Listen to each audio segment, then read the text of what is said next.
Welcome back di channel Metals ID.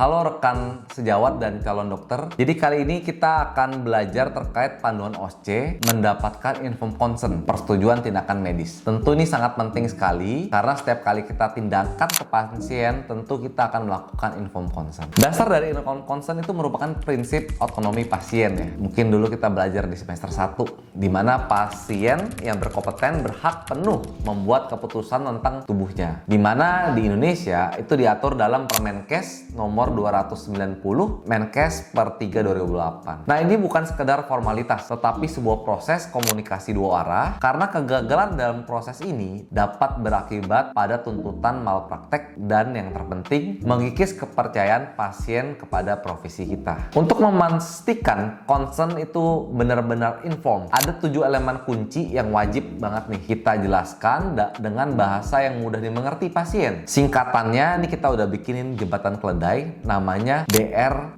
proxy. Di mana D kita mulai dari diagnosis. Jadi kita jelaskan dulu diagnosisnya pada pasien. Gunakan analogi ibu ada batu di kantung empedu ibu. Selanjutnya R, rencana tindakan atau tata cara. Jadi kita perlu jelaskan prosedurnya. Contohnya, kami berencana melakukan operasi lubang kunci atau laparoskopi Bu pada operasi ini. Nah, selanjutnya P, purpose atau tujuan. Apa tujuannya? Kita perlu beritahu kepada pasien tujuannya untuk menghilangkan sumber nyeri atau mencegah infeksi pada pasien. Lalu R, resiko. Nah, kita perlu jelaskan resiko umum dan serius saat kita melakukan tindakannya. Contoh, setiap operasi memiliki resiko seperti pendarahan ataupun infeksi. Lalu O, itu ada opsi. Kita sampaikan alternatifnya. Alternatif misalnya bisa dengan obat-obatan, namun ini tidak menghilangkan batu empedu pada ibu. Lalu K atau komplikasi. Kita jelaskan komplikasi spesifik ya. Komplikasi yang lebih jarang itu adalah cedera pada saluran empedu, misalnya gitu ya. Kita bisa jelaskan komplikasinya. Lalu C yaitu adalah prognosis. Apa perkiraan hasilnya? Dengan operasi angka keberhasilan sangat tinggi misalnya, berapa persen. Nah, kita bisa ngambil dari jurnal misalnya. Pak,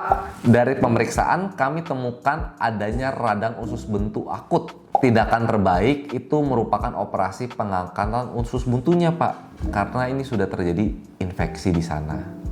Tujuannya tuh agar infeksinya tidak pecah dan menyebar. Tentu dalam operasi pengangkatan usus buntu atau appendektomi itu ada resikonya memang, Pak. Seperti operasi pada umumnya, misalnya ada infeksi luka ataupun ada pendarahan. Alternatifnya tidak ada yang seefektif operasi untuk kasus akut sih Pak. Kebetulan direkomendasikan dilakukan tindakan operasi ini. Jika kita melakukan operasi, pemulihannya itu cepat. Tetapi jika kita tunda, resiko usus buntu bisa pecah Pak, usus buntunya. Nah, apakah ada yang ingin ditanyakan Pak kira-kira dari penyampaian saya?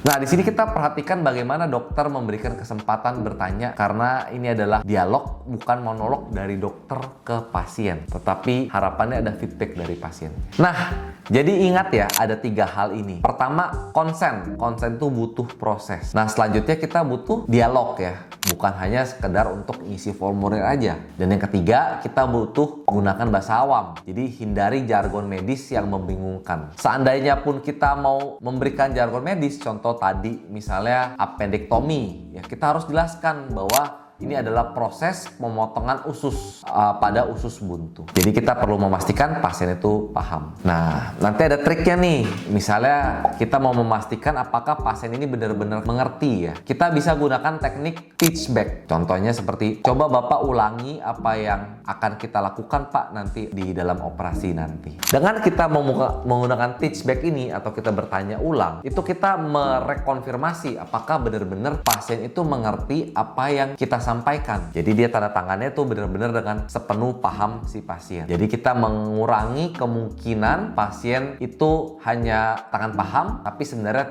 tidak benar-benar memahami konteks apa yang kita sampaikan ke pasien. Oke, Brosis, jadi kali ini kita sudah belajar terkait bagaimana kita melakukan informed consent yang tepat dan terstruktur ke pasien. Tentu nanti tips ini bisa Brosis pakai walaupun nanti dalam kesehariannya biasanya akan lebih luas. Terkadang tidak terlalu terstruktur tapi seluruh poin-poinnya tersampaikan. Nah, kali ini kita belajar terstruktur ya untuk kita bisa benar-benar tidak ada yang terlewatkan poin-poin yang harus kita sampaikan di Inform Concern. Nah, jika Brosis merasa konten ini bermanfaat, jangan lupa ya like, subscribe channel Metus ID agar Metus ID bisa menjadi platform yang berkembang dan bermanfaat untuk kita teman sejawat.